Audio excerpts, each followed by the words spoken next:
Žinant, kad tai yra bendra platformis ir to labiau mažiausias Lexus, aš sėdau į priekį su tokia mintim.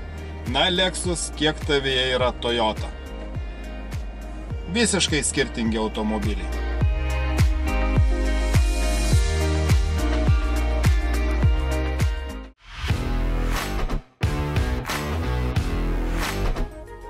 Susipažinkite. Štai čia yra mažiausias šiuolaikinis Lexus automobilis Lexus LBX. Apie jį galima papasakoti tikrai nemažai. Na, tikriausia pradėkime nuo pavadinimo. Tai yra tik antrasis Lexus turintis 3 raidžių pavadinimą. Pirmasis buvo superautomobilis Lexus LFA. Na, o dabar ir Lexus LBX. Nors, žinant gamintojo teikiamus vardus, greičiau jis turėjo būti Lexus BX. Bet BX yra patentuotas Citroën. Tokį prancūzai gamino automobilį prieš 30-40 metų. Tiesa, BMW nesutrukdė savo naują elektromobilį pavadinti XM vardu, tikriausiai japonam nepavyko susitarti. Kaip ten bebūtų, Lexus LBX reiškia Lexus Breakthrough Crossover. Proveržio crossoveris. Šis automobilis, kurio ilgis nesiekė ne 4,20 m, buvo kurtas specialiai Europai. Žinoma, kurioje daugiau pasaulio vietoje tiks toks mažas, bet prabangus automobilis. Tai, iki šiol mažiausias Lexus gamoje buvo crossoveris su X, na o dabar štai mažiausias yra Lexus LBX. Nėra didelės paslapties, kad šis mažiausias Lexus LBX yra bendra platformis, su manųjų apžvelgtais mažiausiais Toyota automobiliais mūsų rinkoje Toyota Yaris ir Toyota Yaris Cross. Panašus techniniai sprendimai, tačiau gana originali išvaizda. Tiesa, jeigu priekinės Lexus grotelės kitose automobiliuose atrodo labiau išraiškingai, tai čia jos tokios nuosaikesnės. Na, o štai ši priekinių žibintų sujungianti linija man šiek tiek primena naująjį Toyota Prius, kuris bet kokiu atveju tikrai nėra bjaurus automobilis, ne veltui pelnęs ne vieną įvertinimą už savo dizainą. Na, o jeigu čia sportiškesnių Relax, Cool arba kaip šiuo atveju Original Edition komplektacijos automobilis, tai jo stogas ir statramšiai gali būti nudažyti juodai. O ši original versija išskiria ir kitokiais priekiniais ir galiniais buferiais, taip pat geresnę salono įrangą. Bet pereikime prie techninių sprendimų. Kaip ir Toyota Yaris Cross, taip ir Lexus LBX turi tą pačią hibridinę pavarą su 1,5 litro 3 cilindrų atmosferiniu motoru ir elektros varikliais. Bet skirtingai nuo Toyota, Lexus yra šiek tiek galingesnis, kurio hibridinė pavara pasiekia 100 kW arba 136 arklio galias. Iki 100 su priekiniu varančių ratų pavara šis automobilis gali įsibėgėti per 9,2 sekundės, na, o jeigu jis turi visus varančiuosius ratus, tai jo pagreitis iki 100 užima 9,6 sekundės. Ir štai čia būtent ir yra versija su visais varančiaisiais ratais. Žinoma, čia nėra kardaninės pavaros, o tiesiog štai automobilio apačioje, jeigu pasižiūrės, sumontuotas papildomas elektros variklis, užtikrinantis papildomą trauką, jeigu reikia geresnio sukibimo, esant slidžiai kelio dangai. Žinoma, žvelgiant į galą, taip pat galima nesunkiai atpažinti Toyota Yaris Cross, tačiau šiam automobiliui netrūksta ir originalių detalių. Štai rankenėlės. Jos yra nejudančios, tačiau jos turi iš vidaus tokią paspaudžiamą svirtelę ir galima labai patogiai štai atidaryti dureles. Tai yra elektroninės durelės, žinoma, pritraukėjo nėra, bet štai kaip paprastai galiu atidaryti vienu pirštu. Štai. Na, jeigu jau pradėjote pergyventi, kad kaipgi žiemą, prišals, neatsidarys, neveiks ar dar kažkas, tai štai yra tokia iš apačios atlenkiamos rankenėlės, jeigu jau taip jau nutiktų, kad elektronika pavestų. Štai tiek priekyje, tiek gale yra tos rankenėlės, tačiau, na, atidarinėti dureles fantastiškai patogu. Štai, taip pat bagažinė yra atidaroma elektra, galima tą padaryti paspaudus raktelį arba štai kištelėjus pirštą. Ir, na, bagažinė tikrai nedidelė. Jeigu tai būtų versija su priekiniais varančiaisiais ratais, gale nebūtų papildomo elektros variklio, tai tokia, na, ar bagažinė, ar vos nepavadinau šito daikto dėtuvę, tilptų 400 litrų. Na, šiuo atveju gamintojas nurodo, kad čia telpa 315 litrų. Žinoma, nulenkus galinių sėdinių atlošus, bagažinės tūris iš esmės padidėtų ir į versiją su priekiniais varančiaisiais ratais telpa daugiau kaip 900 litrų, beveik 1000 litrų. Na, atitinkamai į šią versiją tilptų maždaug 100 litrų mažiau. Tad daug ką kalbėti čia apie tokią bagažinę tikrai neverta, bet susidėti daiktams mieste jos tikrai užteks.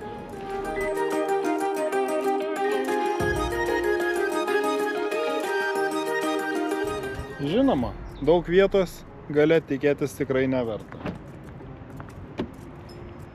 Bet palyginti su Toyota Yaris Cross, durelės atidarinėja tikrai solidžiau. Ir, kaip bent jau man atrodo, jos čia tikrai turi papildomų izoliacinių sluoksnių, mažinančių triukšmingumą salone. Bet vietos nuo to čia tikrai nepadaugėjo. Štai, sėsti už galinio keleivio. Nu,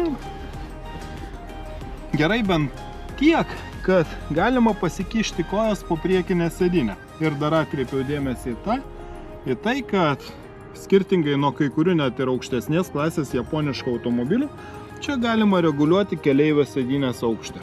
Sėdintis priekyje gali pasikelti sėdynę aukščiau, kas ne visą laiką būna įmanoma net ir didesniuose japoniškose automobiliuose. Na, o daugiau, tai čia pasakot nelabai ir yra ką. Vėdinimo grotelių čia nėra, tačiau yra dvi USB jungtis, beje, visai neblogo profilio sėdynės gale, bent jau dviem. Trečiam, aišku, čia bus labai kuklus sėdėti. Ir kurgi tos atlenkiamos porankius. Ir atrodo, kad atlenkiamo porankių čia nėra. Labai keista. Na ne? Štai. Kitaip. Štai viskas darinėsi labai solidžiai.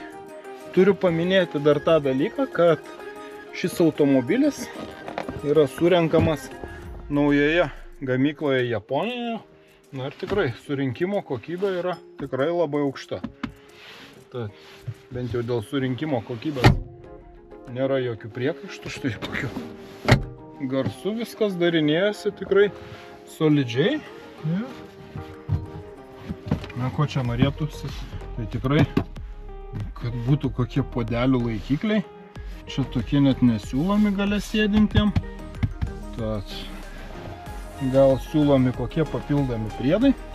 Kas dar patiko, kad priekinių sėdinių atlošai yra minkšti, o ne plastikiniai. Tad į tokius kur kas maloniau remtis kojomis.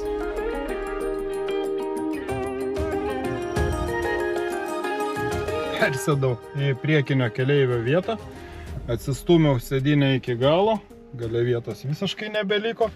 Kaip jau minėjau, priekinė sėdynė štai, galima pakelti ir aukščiau, kas yra retai sutinkama net ir didesniuose japoniškose automobiliuose, tačiau aš labiau norėjau papasakoti štai apie šias elektroninės, kaip ir kitose Lexus automobiliuose, tačiau šioje klasėje, na, tokį dalyką randu pirmą kartą, kad štai tiesiog spusteli, nykščių spusteli į priekį ir durelės atsidarė.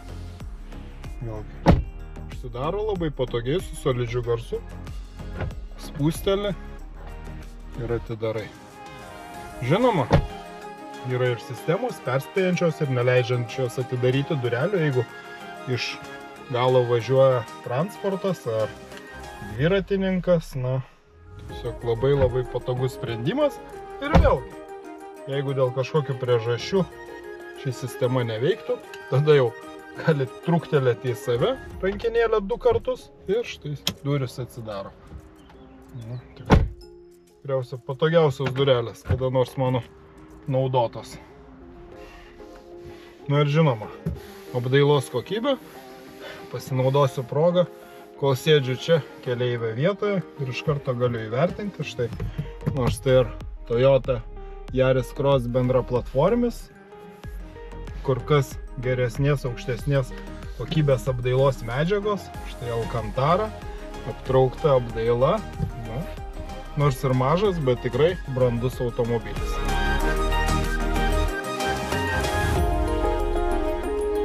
Šiaip nesu didelis dizaino specialistas ir retai mūsų komentuoti, kaip atrodo automobiliai, nes tai labai subjektyvus skonio reikalas. Tačiau, na, aš net stebiuosi, kad tai yra bendra platformis Toyota Yaris Cross. Iš priekio jisai gerokai platesnių sparnų, gerokai masyvesnis, agresyvesnis automobilis. Žinoma, variklio gaubto, taip pat štai tokie iškilimai atrodo tikrai gerai. Nors ir Yaris Cross jisai atrodo taip pat išraiškingai, tačiau žvelgiant iš šono, turi tikrai labai dinamiškas proporcijas. Aš manau, kad tam įtakos turėjo gana nuožulnūs priekiniai statramsčiai ir juodai nudažyta galinė dalis. Šiek tiek paslepianti automobilio galą ir toks įspūdis, kad automobilis turi ir variklio gaubtą, trumpą galinę dalį, iš esmės taip ir yra, bet vizualiai jis, man atrodo, tikrai labai gerai. Na ir tik tai atėjus iš galo, matant tuos sujungtus žibintus, galbūt čia ir kyla daugiausia asociacijų su Toyota Yaris Cross.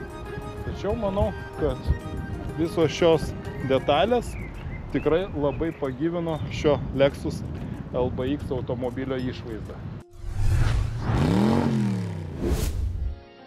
Iš tiesų tai su šiokiu tokiu nerimu sėdau į Lexus LBX saloną. Tikriausiai matėte mano Toyota Yaris Cross apžvalgą Motorai TV YouTube kanale. Ir ten, nors automobilis buvo iš esmės tikrai gerai atnaujintas, iš esmės pagerėjo garso izoliacija, tačiau apdailai aš turėjau tikrai nemažai priekaištų. O žinant, kad tai yra bendra platformis ir to labiau mažiausias Lexus, aš sėdau į priekį su tokia mintim. Na, Lexus, kiek tavyje yra Toyota? Visiškai skirtingi automobiliai. Pagal pojūtį, pagal viską, absoliučiai skirtingi automobiliai. Na, aš jau lėčiau medžiagas. Ten lygiai taip pat iš vairuotojo pusės štai minkštutėlis plastikas. Gali tiesiog įminti jį. Lygiai taip pat kaip minkštas plastikas štai čia. Tas pats Alcantara audinys aptrauktas. Na, iš tikrųjų, dėl apdailos medžiagų, įvertinant, kad tai yra mažiausias Lexus, aš neturiu jokių priekaištų. Lygiai taip pat kaip ir dėl ergonomikos ir pačios sėdynės tikrai labai patogios. Vairuotojo sėdynė yra valdoma elektra. Apie rankenėlės jau kalbėjau. Dėl dėtuvių. Na, dėtuvės durelės yra tokios minimaliem gėrimų indeliam, o puodelių laikikliai, pavyzdžiui, čia atrodytų lyg ir vienas tik yra, tačiau štai yra toks išmanus sprendimas, kur yra atidaroma dėtuvė, tačiau čia yra ir toks pastumiamas puodelių laikiklis. Galite atstumti dėtuvės viršų į apačią ir įsidėti antrą puodelį. Tad, iš tikrųjų, tikras Lexus automobilis, puikiai įrengtas, belaidis telefono įkrovimas. Tiesa, pati ta niša nėra didelė. Įkrovimo vieta apačioje, 12 voltų rozetė. Na, galbūt vienas iš tokių priekaištų būtų tikriausia sutaupytos ienos.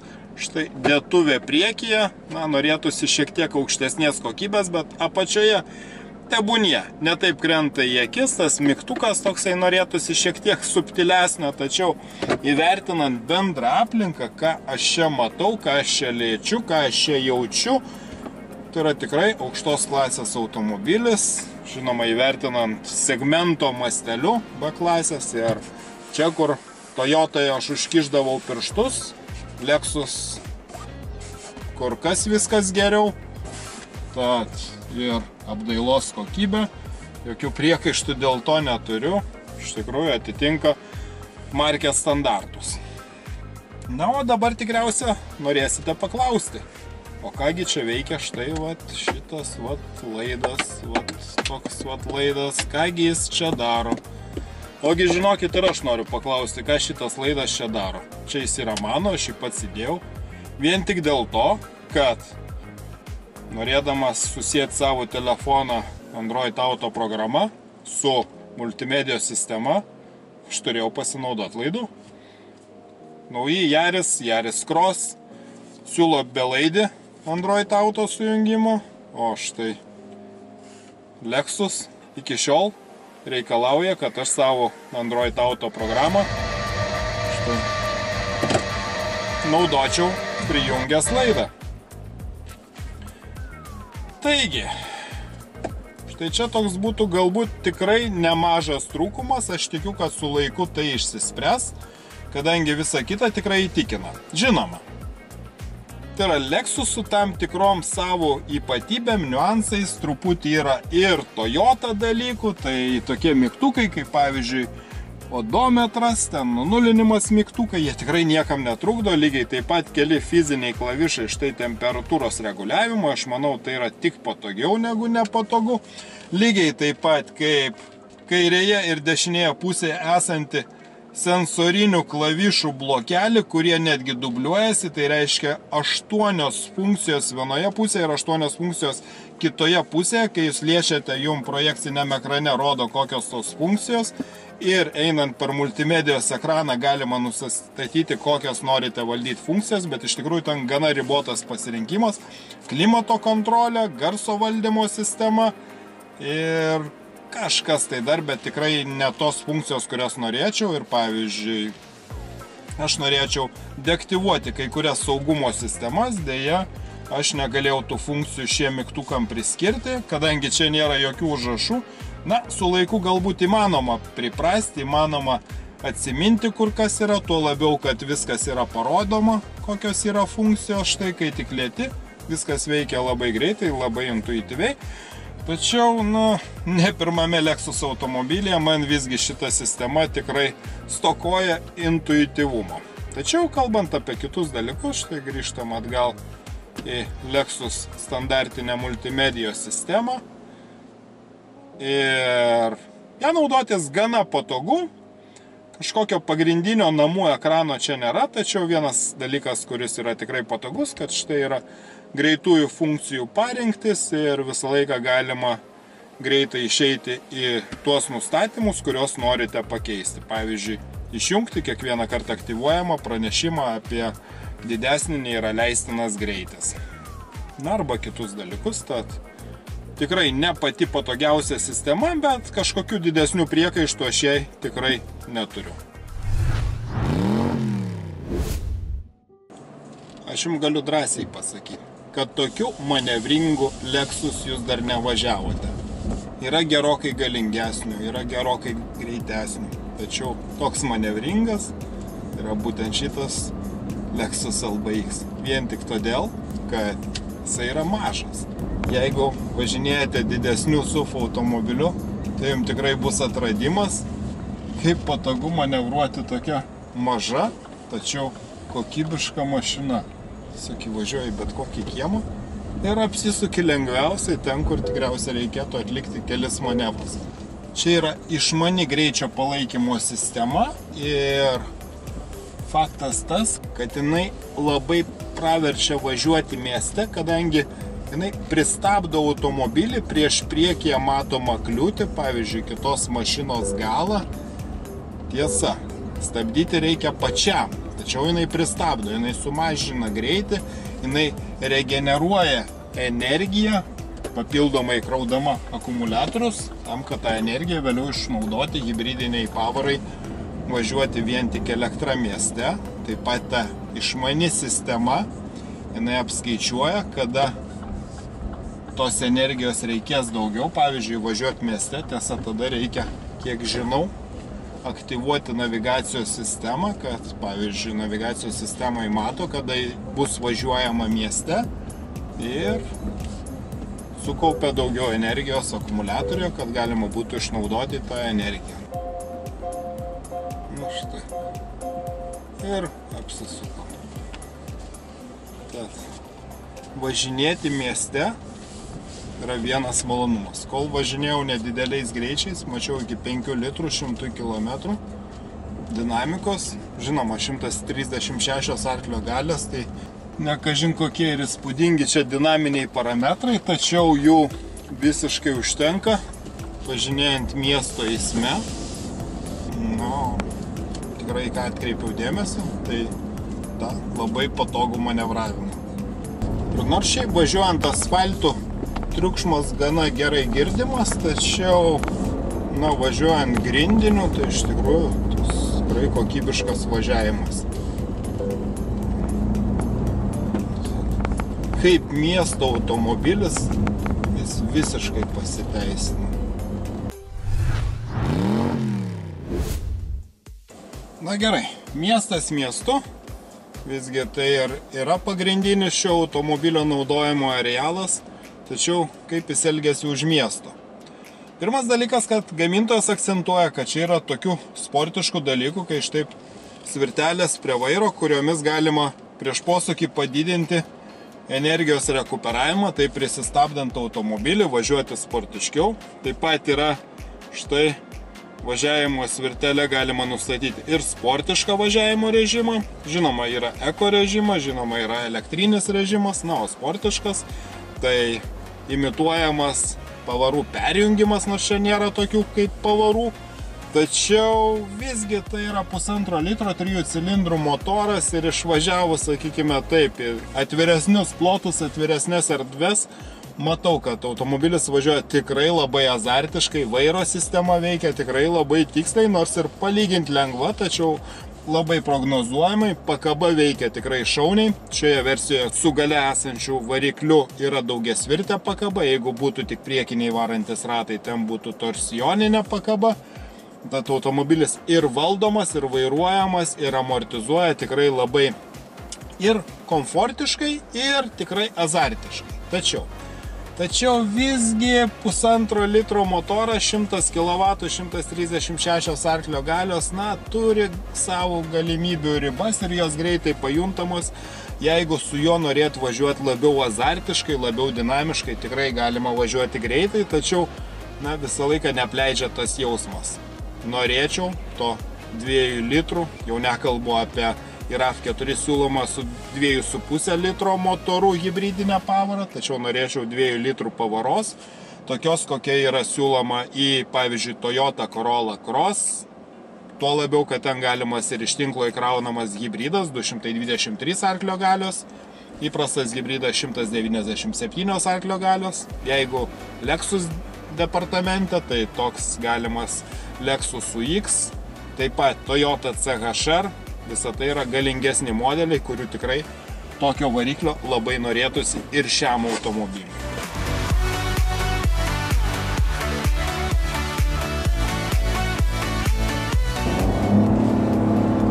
Štai jungiu sportiškesnį važiavimą.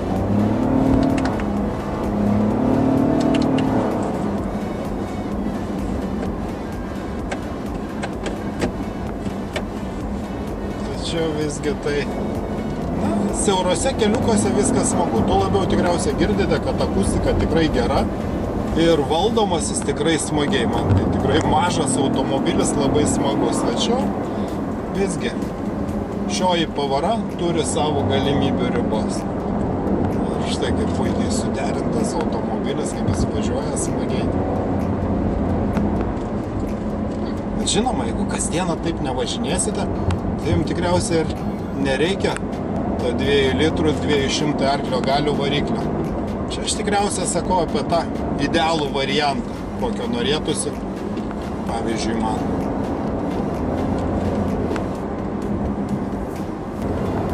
Posūkį labai aiškiai ir prognozuojamai važiuoja automobilis. Fantastika.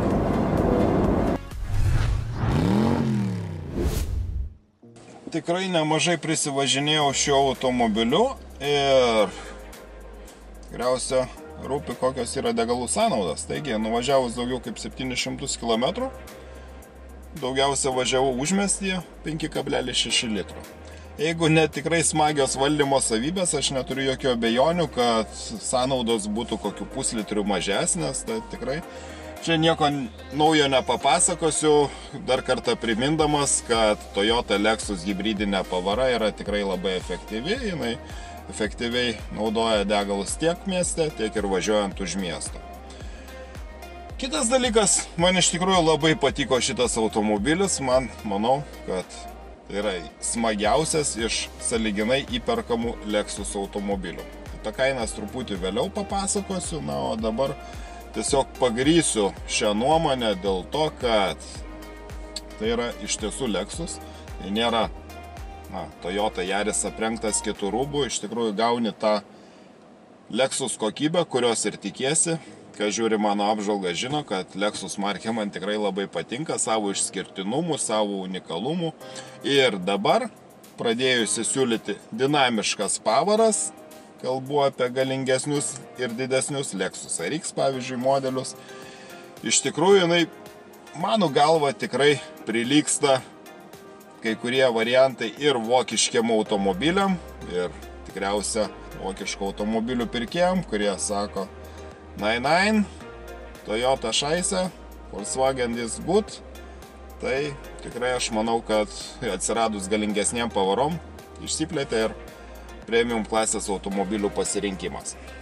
Iš kitos pusės, šis mažiausias Toyota Lexus LBX, kuris naudoja mažų automobilių Tenga B platformą, o ši platforma yra sukurta tik tai naudoti su 3 cilindrų motorais, o tai reiškia 1,5 litro variklis ir, kaip šiuo atveju, didžiausia galia yra 136 arklio galios ir sukant tokį smagų vairą, suvažiuojant tai puikiai suderinta pakaba, na, tikrai norėtųsi kaip ir daugiau galios. Čia mano buvo pirmoji pastaba išvažiavus, kad norėtųsi daugiau galios, vėliau supratau, kad, na, pabandžiau, okei.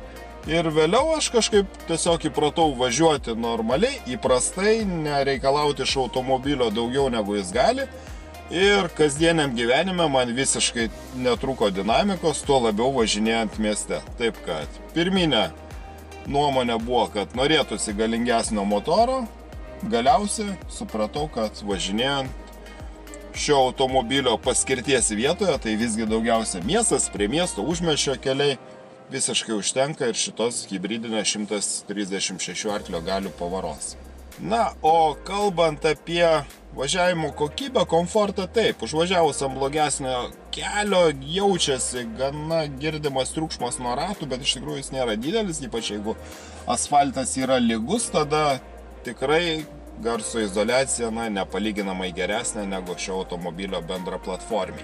Vienintelis, kas man užstrigo galbūt, kad kartais pervažiavus gilesnę duobę galinių ratų, pasigirsdavo toks gana stiprus dunktelėjimas, tai aš nelabai suprantu, ar čionais amortizatoriai pasiekdavo savo eigą, ar ten dar kažkas baladodavosi, bet iš tikrųjų būdavo toks garsas, bet tik tose vietose, pavyzdžiui, kaip įgriuvęs šulinio dangtis, dar kažkas tik tose vietose ir pasijausdavo būtent tas triukšmas, tas garsas iš galinės pakabos, o šiaip absoliučiai jokių priekaištų. Automobilio komfortui, automobilio važiavimo kokybei, ypač vertinant šių mažų B klasės automobilio standartais.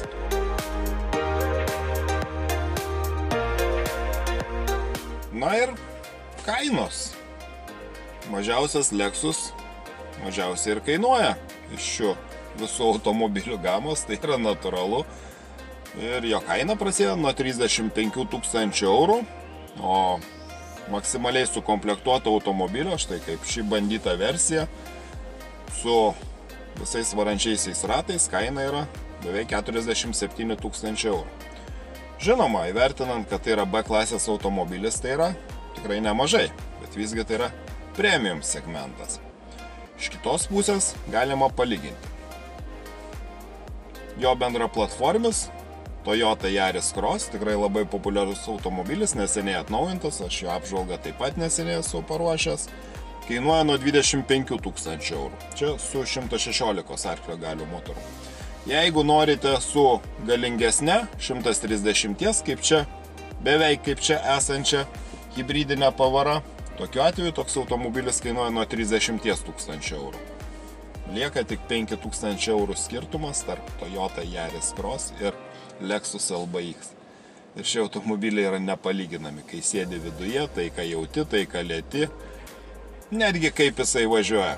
Tai jeigu tik galite sau leisti, aš tikrai siūlyčiau pamastyti, mėnesinė įmoka tikrai nebus labai didesnė ir galbūt tai yra galimybė pirmą kartą įsigyti premium klasės Lexus automobilį. Aš neturiu jokių abejonių, kad šis automobilis tikrai sulauks didelio populiarumo ir ypač Europoje, kadangi visgi Lexus prekinis ženklas yra žinomas, tai yra premium markė ir iš tikrųjų galbūt vienintelis gali stabdyti tik tas, kad štai šis automobilis kainuoja nuo 35 000 eurų, didesnis Lexus UX kainuoja nuo 44 000 eurų, vėlgi beveik 10 000 eurų skirtumas.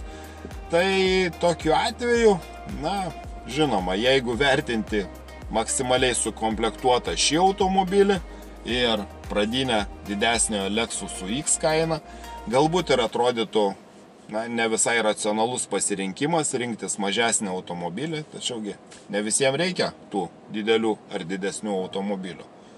Tad, mano galva, Lexus LBX yra puikus pasirinkimas tiem, kas ieško nedidelio premium klasės miesto automobilio.